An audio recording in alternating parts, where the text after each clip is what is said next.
In 1983, the Cramps released their album Smell of Female, and my friend Jamie and I are going to talk about it on this episode of Records with Ray.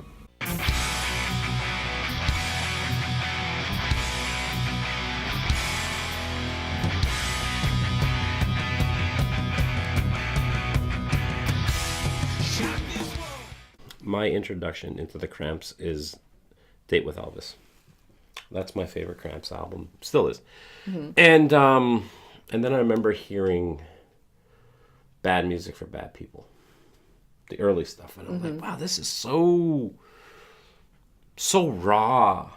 So very, very simple. Yes. Compared to like Date with Elvis, and then everything on after that is like pretty well produced. Mm-hmm. You know, you get into like Flame Job, Stay Sick. They sound great. But I remember hearing like the early Cramp stuff, and it took me a little bit of time to get used to that. But right in the middle of there, I got Smell of Female. Mm-hmm. And I really, really dug it. It's a great album. There's so much character to it. Is that Fred Schneider at the very beginning? It totally sounds like it. Well, I from the Peppermint Lounge, the Cramps. The Cramps. It does sound like him, but I have no idea. If there's anyone out there watching this video, if you know the answer to this question. Or is it Lux? Because when he spoke, he has sort of a dorky because accent. Because that would be weird for him to introduce his own band. You don't introduce yourself. Well, I mean, maybe. So what's your story with Smell of Female? It's a live album. It is a live album. Did you know it was a live album when you bought it? I don't recall if I did or not. I don't think I did. In fact, I'm going to say I probably didn't. And the reason is I typically don't like live albums at all. None. Nope, I don't like them. I love going to see live music is like one of my favorite things in the world. Listening to a live album dead, so recorded, is just, it's weird to me. Like I would love to be there, but listening to a live album, usually I don't like. But I think Smell of Female is an exception to that rule. Why? And I think it's because I saw the Cramps play numerous times. You know, I saw them probably a dozen times or so. In my teenage and slightly beyond years. Because I saw them play live, and though I never saw the lineup that is on Smell of Female, because that's with, they have Nick Knox and Kid Congo Powers. So by the time I was old enough to be into the Cramps, things had already, there had already been lineup changes. They had so many lineup changes. Yeah, but so... And the lineup that's on Date with Elvis is different. The lineup that's on Stay Sick is different. Yeah. The lineup that's on Flame Job is different. I mean, it's always been... But for me, like, the lineup... I feel like the lineup on Smell of Female is a little bit dreamy. I love Kid Congo Powers. I've never seen him perform live. I would love that. But, like, him and Nick Knox and, obviously Lux and Ivy. But that's sort of a dreamy combo for me. I would have loved to have seen that lineup. Wow. But, I was, like, in first grade when that was recorded. So I didn't really have a chance of seeing that. No. I would have been 12. But I saw them play live so many times that when I listened to Smell of Female, because I've seen, all of those songs at one point or another performed, I feel like it's that good sort of like happy memory of seeing them perform. I really miss seeing them perform live because it was one of my favorite things. Yeah. Obviously no chance of seeing it now.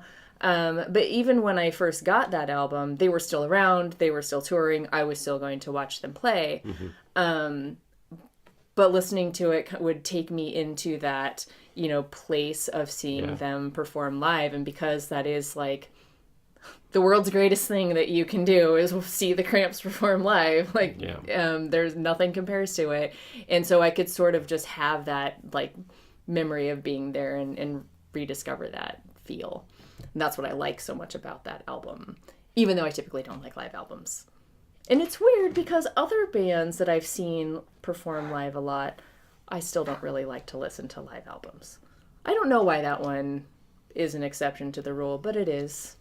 Well, I think it's exactly what you just got done saying. I mean, when you go see the Cramps, it's not seeing a show; it's an experience. Yeah. And it's very, and it's one of those transformative kind of shows where like you go and the Cramps come on stage, and Lux comes out, and you're just like, Toto, we're not in Kansas anymore. Nope. and it's one of those things where like everyone's eyes are like they're on Lux, or you're on Poison Ivy, or you're on Lux, and you're like, and now he's and this guy's wearing heels. Yeah, he's sort of wobbling around. He's wearing high heels, and he's navigating pretty well, and you're like, now the guy's half naked. And now he's climbing up on a stack of speakers. Now he's climbing up a stack of speakers with heels. Yeah. I don't think I could do that. Like, I'm pretty adept at walking around in heels. But, even, like, yeah, he could walk around in heels. But I think he was always just sort of, the way that he moves, yeah. He's always sort of in this state of wobble. So... It's called being high. Maybe he was like, it's called always being in a state of completely fucked up. Yeah. But seeing that's what rock and roll is supposed to be. That's what music is supposed to be. It's supposed fully embody sex, drugs, and rock and roll. It's supposed to be an experience, a somewhat maybe dangerous experience, and that's what the epitome of the Cramps was. The Cramps were rock and roll. That's why I really honestly feel that like rock and roll is pretty much dead, because there isn't too many bands now where that gives you that feeling of like, what the hell am I experiencing right now? Yeah. I don't know. Or even having an experience versus just listening. Or yeah, you're going to see a band play, and like sometimes the bands don't even move; they just stand there. They get up there. Thanks. Okay, our next song is blah blah blah. Well, so blah. here's and the then thing. Then you got. When I go see somebody perform live. Yeah. And I mean I go to like 1 or 2 shows a month, even still.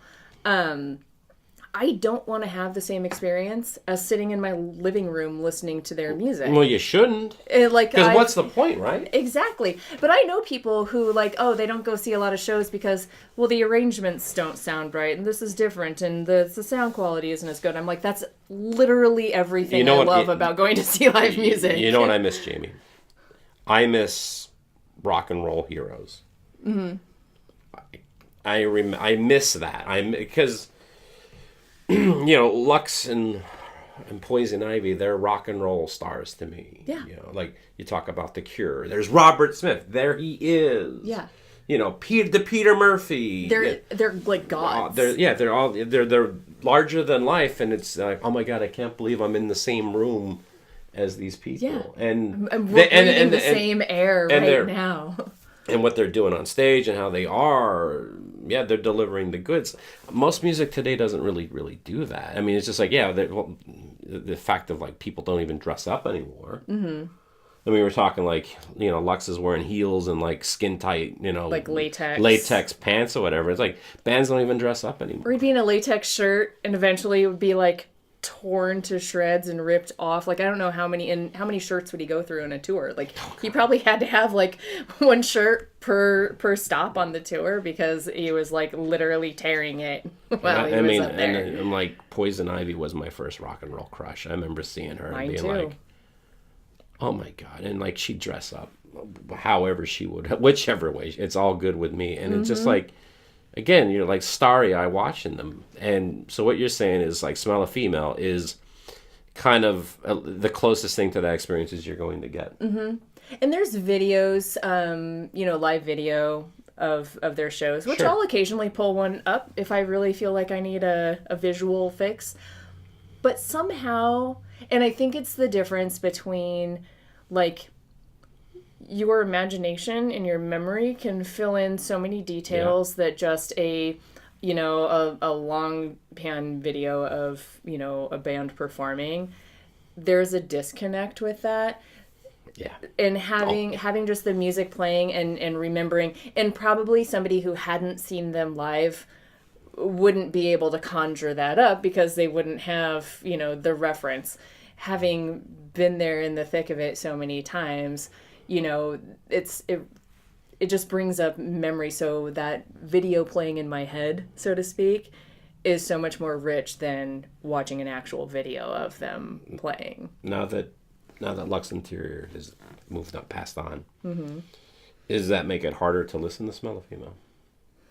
It doesn't. For me, it's still just, it's such a happy memory. And I feel like that's another person that just was so impactful, you know, for people we've never met and don't know, how much impact somebody can, you know, somebody's art can have on you. And I feel really, really grateful. Like, as many times as I did see them, I wish I saw them that many more times. I wish I could go see them now, but I can't. And so, you know, but I feel so grateful to have those memories of it and to have had those experiences, that it's really, listening to it is just, it's more bringing me to that happy place of gratefulness versus, you know, yes, I miss them desperately. Yeah. Because nobody has filled those shoes. The main thing I pull away from the Cramps as a band is like they opened up a world to me, like beyond music. Like, for example, on Smell of Female is Faster Pussycat. They do the soundtrack to Faster Pussycat, and I remember like, oh, what's well, first of all, I remember being like, well, what kind of a song title is that? Faster Pussycat Kill Kill Kill. Oh, it's a movie. Oh, it's a movie by this guy named Russ Meyer. And it's like, and then I think literally that's how I got into Russ Meyer films. Was from that. Was that song? It's like, oh, this is a song title from one of his movies. Then you see Faster Pussycat, and you're like, wow, I've never seen anything like that before. and like all the imagery that the Cramps would use, it was like B movies. It was like 50s rock and roll. It was like pulp noir. They had a world that It was like everything that they loved, and they put it all together in these little song packages. The more I think about it, as we're talking about this now, I've always had an interest in mid-century. Even when I was a kid, even when I was a teenager. You just didn't know what to call it. Yeah, I didn't know what to call it. 50s is what I called it. And I think the reason why is because I remember, like, you know, I'm young, I'm dumb, and I remember like the first song I heard from the Cramps was "Can Your Pussy Do the Dog?" And you're like, and as a kid, you're like, ooh, I get it, you know. So you like them because it's like, oh, it's naughty. This is a naughty band, yeah. You know? But I mean, when you start going, I mean, all the songs that they did were like covers or pseudo covers of like music from the 50s. It wasn't very, very hard for me to get into music from the 50s because it was like, shit, this is essentially what the Cramps are doing.